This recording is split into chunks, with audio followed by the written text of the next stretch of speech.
अस्सलाम वालेकुम स्टूडेंट्स। आज का हमारा लेक्चर जो है वो मैकेनिक्स वन, जिसे फंडामेंटल ऑफ मैकेनिक्स कहते हैं, उसका है। That is Stokes theorem. Let have a short review of our previous lecture. हमने अपने पिछले लेक्चर्स में पढ़ा, ठीक है, लाइन इंटेग्रल से लेकर surface integral, volume integral, gradient, ठीक है, gradient of a scalar, gradient of a vector, del operator, ठीक है, ये सारी चीज़ें हमने पढ़ी। और उसके बाद डाइवर्जेंस, गॉसेस डाइवर्जेंस थ्योरम भी हमने पढ़ा। वो गॉसेस डाइवर्जेंस थ्योरम हमें बताता था कि अगर आप किसी भी क्लोज सरफेस के थ्रू इंटेग्रल फाइंड करें, ठीक है, that is equal to the curl of volume integral of curl of that surface और दैट वॉल्यूम एरिया। ठीक है, सरफेस एरिया का इंटेग्रल अगर हम लें, that is equal to curl of integral of that volume element, वो volume element के बराबर होता है। तो स्टोक्स थ्योरम हमें ये बताता है कि if we have a closed surface, ये हमारे पास क्लोज सरफेस है A B C and D, and that surface will be divided into infinite time of small areas, small meshes. If we take a line integral of vector function, क्योंकि हम जब भी integrals discuss करते हैं तो vector function हम discuss करते हैं, तो हम लिख सकते हैं कि let we have a vector A, ठीक है, passes through surface A B C and D. ये जो हमारा कोई भी वेक्टर फंक्शन है ए, ये सरफेस में से पास आउट हो रहा है, ठीक है। So according to the statement, the line integral of vector function, statement हमारे पास क्या बनेगी, the line integral of vector function, ठीक है, अराउंड अ क्लोज्ड सरफेस। अब ये जो कोई भी वेक्टर ए है जो इसमें से पूरी सरफेस में से पास आउट हो रहा है, अगर हम इसका लाइन इंटेग्रल लें उस वेक्टर फंक्शन का अराउंड अ क्लोज्ड सरफेस, क्लोज्ड ये हमारे पास सरफेस है, ठीक है, कर्व भी कह सकते हैं, एज बाउंड्री भी कह सकते हैं, ठीक है, इज इक्वल टू, ये किसके बराबर होगा, हमारा लाइन इंटेग्रल इस फंक्शन का किसके बराबर होगा, is equal to surface integral of curl of vector A. हमने क्या करना है कि लाइन इंटेग्रल एक वेक्टर फंक्शन का लेना है, सिर्फ ए का, क्लोज सरफेस के थ्रू, किसके बराबर होगा, that is surface integral of curl of vector A. अब कर्ल हमें पता, that is a cross product when a del operator apply on any function. If we have a del operator with cross product of any vector, that is equal to curl of A. इसको हम curl of ए लिखते हैं। तो इसका मतलब है कि हमारे पास जो डेल ऑपरेटर है, जो चेंज है along all three axes, क्योंकि del operator is a function that shows the change in all three axes I J and K, ये हमें शो करता है। तो दो चीजें हम यहां से कैलकुलेट करेंगे, that is line integral of the function and the surface integral with curl of vector A, ठीक है। इसको हमें प्रूफ करना है कि हाउ दे आर इक्वल। अगर हम इसको मैथमेटिकली लिखें तो mathematically we have any operator line integral of vector A with respect to that element, that is equal to surface integral of curl of A with in the surface, ठीक है। ये हमारे पास वो चीज होती है जो रिप्रेजेंट करती है दोनों की इक्वलिटी को, हमने सिर्फ लाइन इंटेग्रल लेना है उस वेक्टर का थ्रू पर्टिकुलर एरिया लाइन, ठीक है, that is equal to curl of that function, वो कर्ल के बराबर होगा जब हम सरफेस इंटेग्रल लेंगे, ठीक है। अब हम इसको प्रूफ करते हैं। प्रूफ करने के लिए कुछ चेंजेस हम ले सकते हैं कि जो हम यहाँ अप्लाई भी कर सकते हैं कि how can we deal with such type of changes. इन चेंजेस के साथ हम अपनी कैलकुलेशन तक पहुंच सकते हैं। वह चेंजेस क्या हैं, ठीक है। Let whole surface divided into small areas, small meshes भी कह सकते हैं। पूरी सरफेस को हमने छोटे छोटे पैचेस में डिवाइड कर दिया, ठीक है। अब अंडर कंसीडरेशन एरिया जो है, ठीक है, अंडर कंसीडरेशन एरिया जो है सिंगल मैश और एरिया हैज द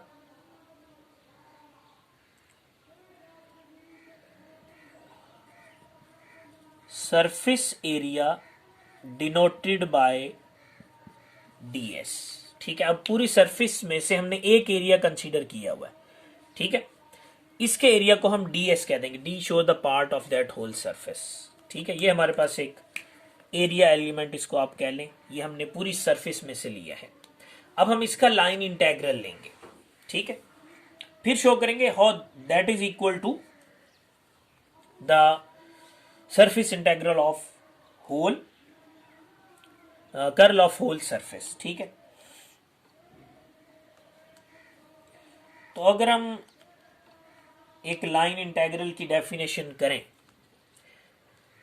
हम ये देख सकते हैं कि हमारे पास ये जो लाइन इंटेग्रल है, अगर हम इस साइड का लें, इस पूरे एरिया में से इस साइड का लाइन इंटेग्रल लें, यहां से लेकर यहां तक, यहां से लेकर यहां तक जब लाइन इंटेग्रल लेंगे तो ये जो एरिया है ये लाइन दो हिस्सों में डिवाइडेड है, यहां भी और यहां भी। इसका मतलब ये है कि ये जो सरफेस हमारे पास चार सरफेसेस, मतलब चार लाइंस हैं एक एरिया की, तो ये वाली लाइन यहां है, टेक पार्ट कर रही है, ये यहां भी कर रही है, ये वाली लाइन यहां भी कर रही है, यहां भी। इसका मतलब ये है कि हमारे पास ये जो बी एरिया एलिमेंट है, इसकी हर लाइन जो है वो दो पार्ट्स में, दोनों जगह पार्टिसिपेट कर रही है एज एन इंटेग्रल। जब हम एक सरफेस एक लाइन का इंटेग्रल लेंगे, इसका मतलब दोनों का कंसीडर करना पड़ेगा, ठीक है। तो इसका मतलब है कि अगर ये जो वेक्टर फंक्शन है इसमें से पास आउट होगा इस लाइन में से, तो उसका चेंज इधर भी होगा इधर भी होगा, और जितने भी एलिमेंट्स हैं आप सब के लिए देख सकते हैं, ठीक है। इस लाइन का इंटेग्रल इधर भी होगा इधर भी होगा, इस लाइन का इधर भी होगा इधर भी होगा। तो हर लाइन एरिया जो शो हो रहा है हर पैच के लिए, उसकी पार्टिसिपेशन हर दूसरे एरिया एलिमेंट में इन्वॉल्वमेंट शो कर रही है।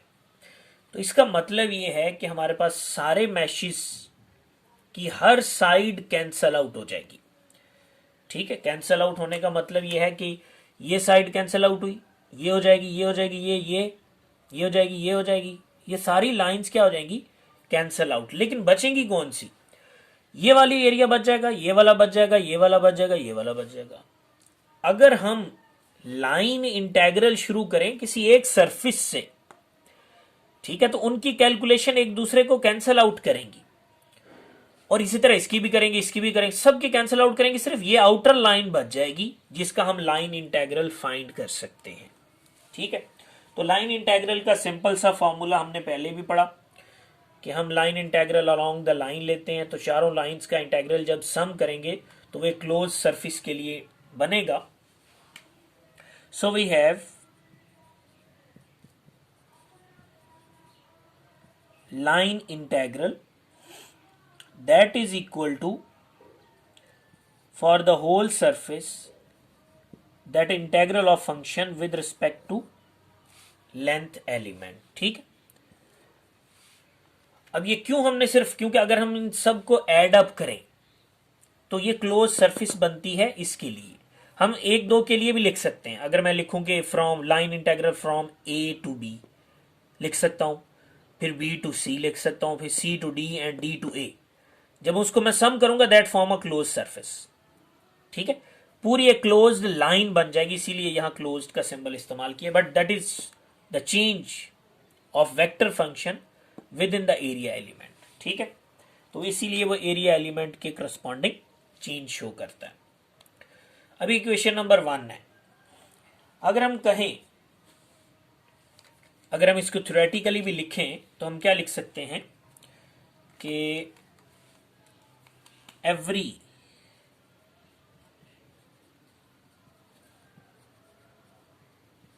mesh element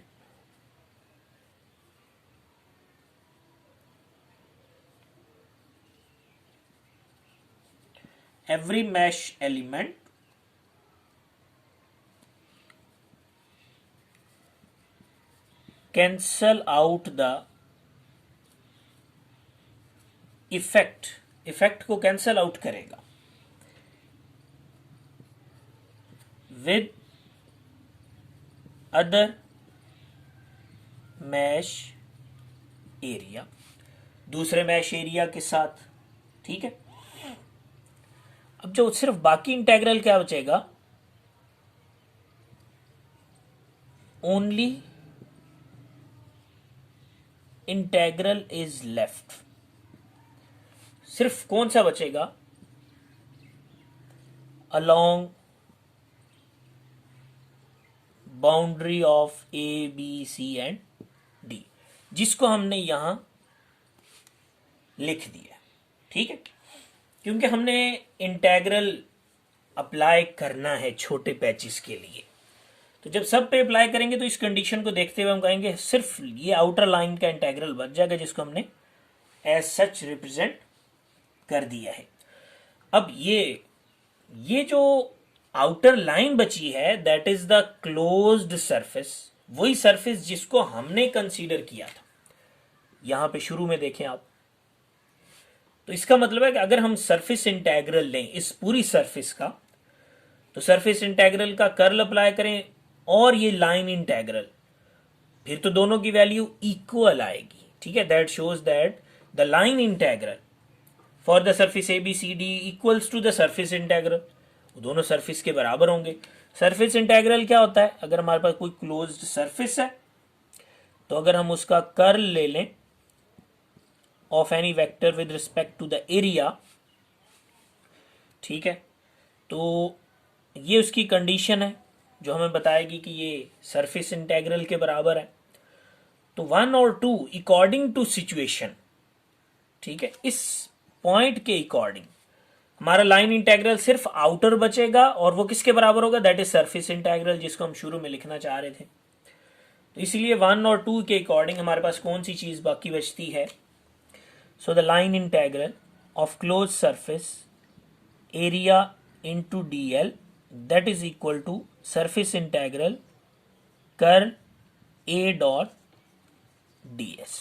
ठीक है, ये हमारे पास एक रिजल्टेंट आंसर आप कह लें, इसी को हम कहते हैं स्टोक्स थ्योरम।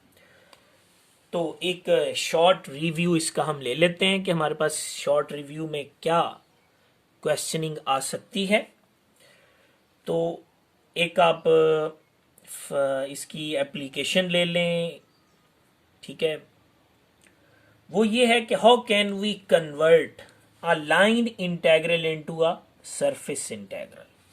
सिंपली एक क्लोज सरफेस का लाइन इंटेग्रल हम उसको सरफेस इंटेग्रल में कैसे कन्वर्ट कर सकते हैं। इसी तरह जो डाइवर्जेंस थ्योरम था that shows the change of surface integral that will be converted into volume integral, वो कैसे वॉल्यूम इंटेग्रल में कन्वर्ट हो गया था।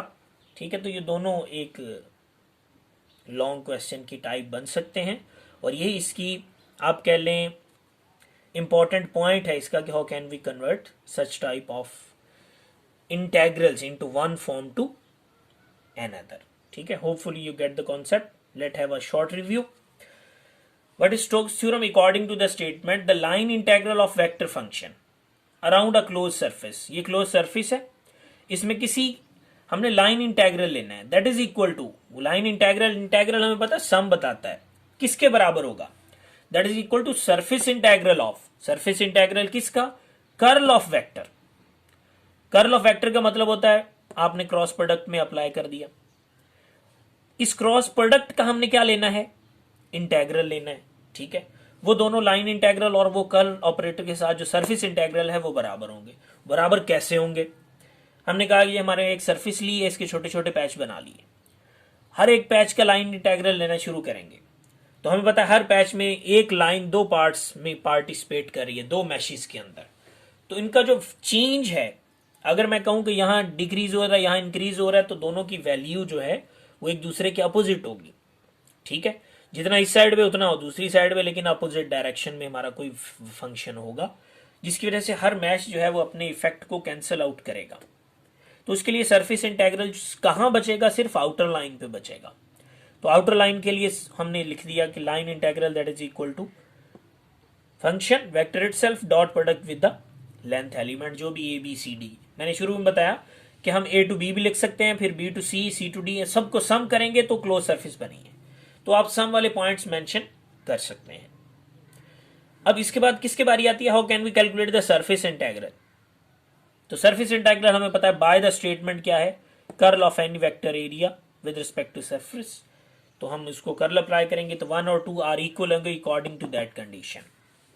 सो that is known as Stokes theorem.